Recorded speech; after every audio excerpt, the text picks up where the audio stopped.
It's that time again. Hello everyone, Britton here, also known as Some Okie Doke, coming back here today with another video, and I'm going to be doing my What I Read in August. It's going to be a lot of fun, I'm sure. And, admittedly, I was kind of debating with myself again on if I should make this video, because, I mean, I do this every month, but, I didn't really read a lot this last month. I had a bunch of stuff going down, I did a bunch of podcasts, I started class. I had another thing that happened that was really big. I'll talk more about that a little later in this video. But I did complete a couple books this last month, so I'm going to be talking about those today. And then I'm going to be announcing something really big a little later on in the video. So yeah, let's do it. Really, the first book that I completed this month was Michael Chabon. Michael Chabon's The Amazing Adventures of Cavalier and Clay. I love this book. Aside from the ending that was, I'll admit, may have tied up things a little too nicely, I thought this book was a blast. It's fun, it's sad, it has a lot of emotion in it, it's really good, and you guys should go read it. And it also deals with one of my favorite topics, and that is comic books. If you guys don't already know, I am a huge comic book fan, and I heard that this novel was about comic books, so I'm like, alright, sign me up. And it was just as enjoyable as I hoped it would be.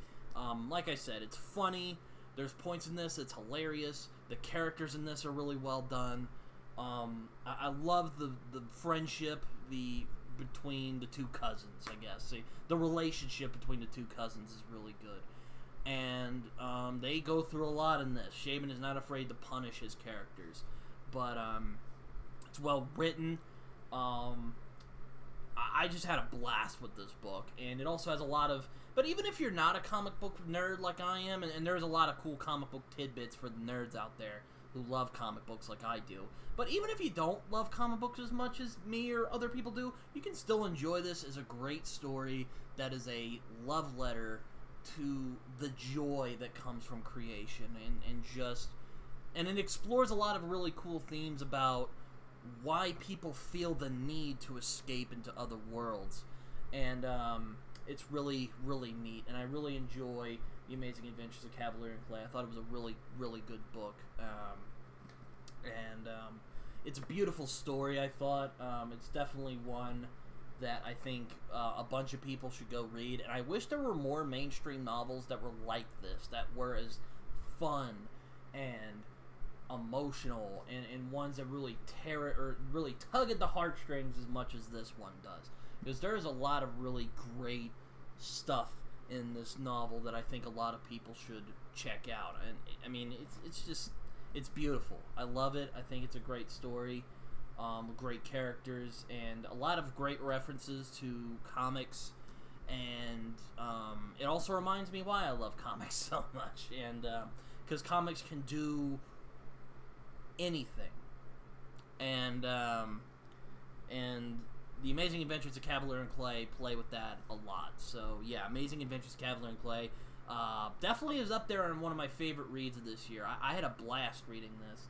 I did keep getting distracted from reading it, because again, I kind of went on a slump, but man, I enjoyed this novel.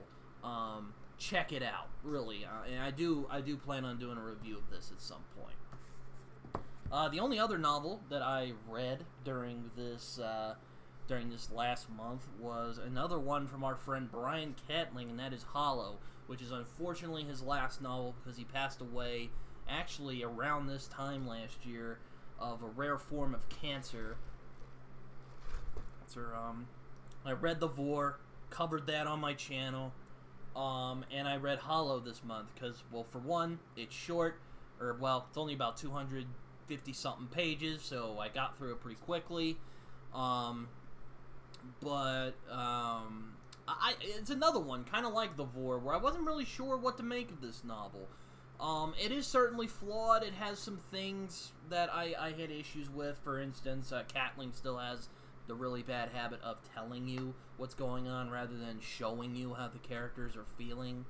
But the atmosphere in this is really good. I really love the exploration of art and how art affects us, how it affects people, and I really like the weird archaic language in this as well. It's really, really neat. I think that Hollow is definitely a fascinating fantasy novel, and I wish there were more fantasy novels that took risks like Hollow and like The Vor, but, you know, I don't mind the kind of, you know, standard fantasy stuff, but it's nice to read stuff that's different. I had a friend, I did a reading group of The Vor earlier this year with my friend Jason.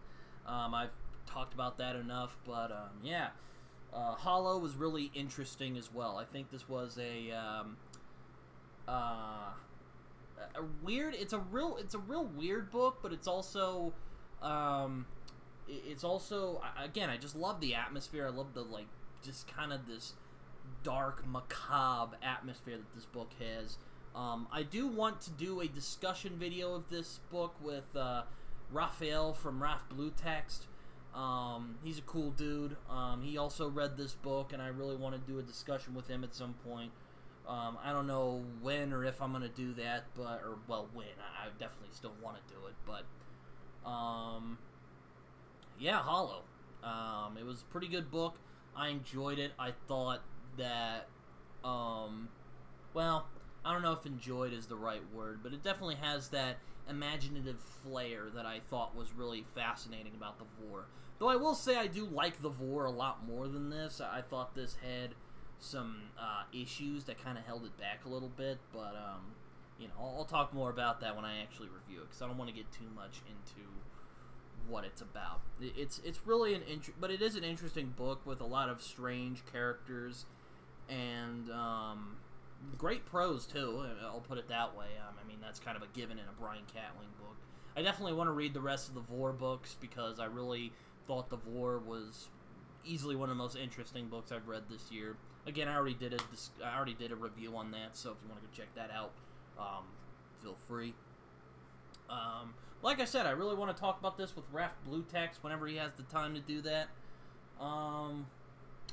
But yeah, no, Hollow. That's basically all I read. I didn't really read a lot this August. So, you read in the title, there's a big announcement. So, what is the big announcement? Well, I am happy to say that last month I finally completed the first draft of my novel, A Plague of Nightmares, which is the first book of a series. I'm calling it either the Koba series or the New World series. I haven't really made up my mind yet. But I completed it. It's my first real take on the fantasy genre, and I'm really, really excited to share it with you all. I'm really biting at the heels to share this book with you all, but you know, I still have to edit it. I still have to kind of clean it up a little bit. Hopefully improve on characterization and all that fun stuff. But if you didn't see it already, my buddy Jason Furman did a video where he and I discussed the first chapter of A Plague of Nightmares, and I had rewritten it, or not rewritten it, but I had edited it. I had added stuff that I thought needed to be added there. It was really fun. I'm really glad Jason got me to do that, because it was really exciting. Also kind of nervous, because I was kind of nervous he would just be like, this book is disappointing, even though it's only the first chapter.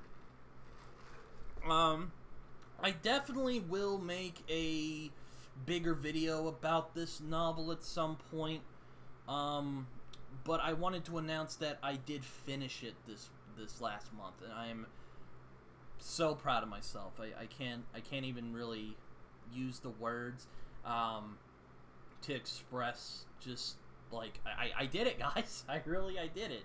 I was kind of afraid I would never do it, but my friend of mine, my buddy Josh, who's been on my channel a few times, finally gave me the kick that I needed, and I did it. I really did, and I'm glad that I did it. I will definitely work on more, because I definitely have another one that will be starting in a few months, so it should be fun.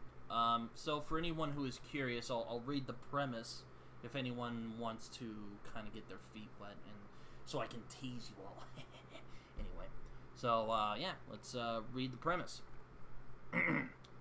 Koba is a man who is known for solving problems, often through dubious That means violent. Means. But one fight too many has led Koba into a situation where he can't say no. He is tasked by an old acquaintance to go to a town where there have been strange happenings. Anna has been struggling to cope with the disappearance of her husband, the town's doctor, and is attempting to take her husband's place, an attempt to save their place from being demolished. Circumstances eventually bring Koba and Anna together as they uncover a conspiracy that goes all the way to the town's sinister governor. And that is all I will give for right now. That's basically my first attempt at writing, because apparently the authors come up with the thing on the back here where it kind of gives the sort of synopsis without really spoiling it. So I hope you guys enjoyed that. But yeah, that's kind of all I got for today. I didn't read a lot of comics. I didn't watch any movies this last month. I know I was busy with a lot of stuff. But that is all I got for today. So yeah, check me out on Twitter. Go to my Goodreads and Letterboxd, where I also write reviews that are probably more coherent than the one you just heard right now. And I also have a Discord, so if you want to come talk to me, feel free. But yeah, that is all I have for today, and I will see you guys later.